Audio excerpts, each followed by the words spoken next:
bench overall? Really good week so far. Coming back off the road and they had a disappointing loss on the road, and I think the guys have responded the right way. I think the guys have bounced back. The energy's been really good throughout the week in practice. Obviously getting some guys healthy, getting physically, mentally healthy, and then preparing for a really, really good Auburn team coming into town. You mentioned Cam Coleman and Keandre, two guys. Cam's come on of late. Keandre's been good. What do you see from them? You see two athletic receivers on the outside that can make plays. They do a really good job of trying to isolate them at times and give them an opportunity to make plays with the ball in the air. Obviously, you see some of the wild type plays. I mean, you see the A&M game, they really came alive, being able to push the ball down the field and took care of the ball a lot better than probably they had earlier in the season. So you got to think that they probably feel good about what they were able to do. Last 2 weeks, put up their most explosive plays, most amount of points. So we know we got our job cut out for us with a really good team coming into town that's probably confident and playing really good football coming into the stadium.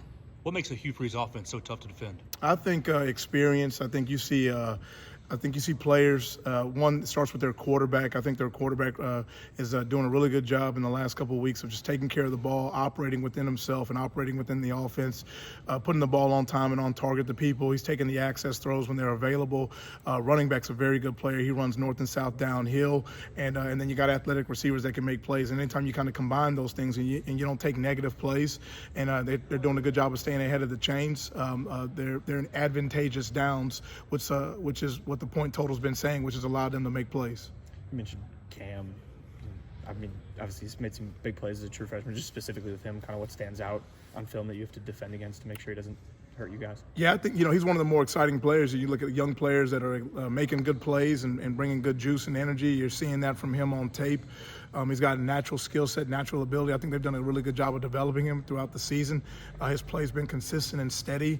I think he's a confident young player that believes in his ability, that believes in himself, and I think they have a lot of trust in him and what they're asking him to do because they're giving him a lot of opportunities to make plays. And so he's been a really good complementary piece for them, and he's been a good playmaker for them, and we know we got to do a great job against them. What have you heard about the Iron Bowl, and how have you used what you've heard to communicate to your position group? Absolutely. I think growing up in Texas and just in this part of the country in the South, you always hear about just storied rivalry games. You got the Texas-Oklahoma, and then you got Alabama, Tennessee, Alabama, LSU, and then this one's always been different. I think the day I arrived and I moved into my neighborhood in Tuscaloosa, my neighbor dropped off a bun cake and said beat Auburn. So I know how important it is. I know how critical it is, and I think as a staff, you try to remove yourself, remove the coaches. The game's going to be won by the 11 players on the offense and the 11 players on defense, the 11 players on special teams.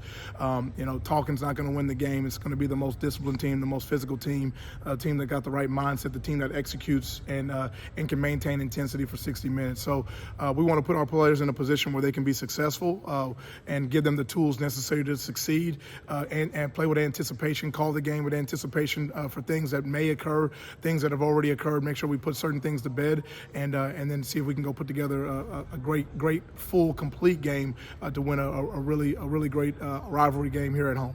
Do you think emotion in a game like this can be an asset or a detriment? I think emotion's always good. You just can't play emotional. You can't coach emotional. You can't make emotional decisions. But you want to really be in the sweet spot of your emotions. You want to make sure that there is a sweet spot that you can be in where intensity, urgency, the urgency to get things done at a high level, you want to be in the good space with that, but you don't ever want to bleed it to where it goes over the line to where you do anything that ever decreases your chances of winning the game. So we know emotions are going to be involved in the game, but the most emotional team's not going to win. It's the team that actually does their job. I'm curious, when you're recruiting and on the trail talking to DBs, how helpful to you is it to have players like Zabien and Zay Mincy, just as examples of, hey, if you put in the work, you can get on the field early. Just how helpful is that for yourself when you're recruiting? I think if we probably, you always kind of can go backward before you go forward. And if you look at how we've talked about Zabien and how we've talked about Bach and how we've talked about Mincy, we talked about a plan for development since the day they've gotten here early on in the season. You look at Western Kentucky, South Florida.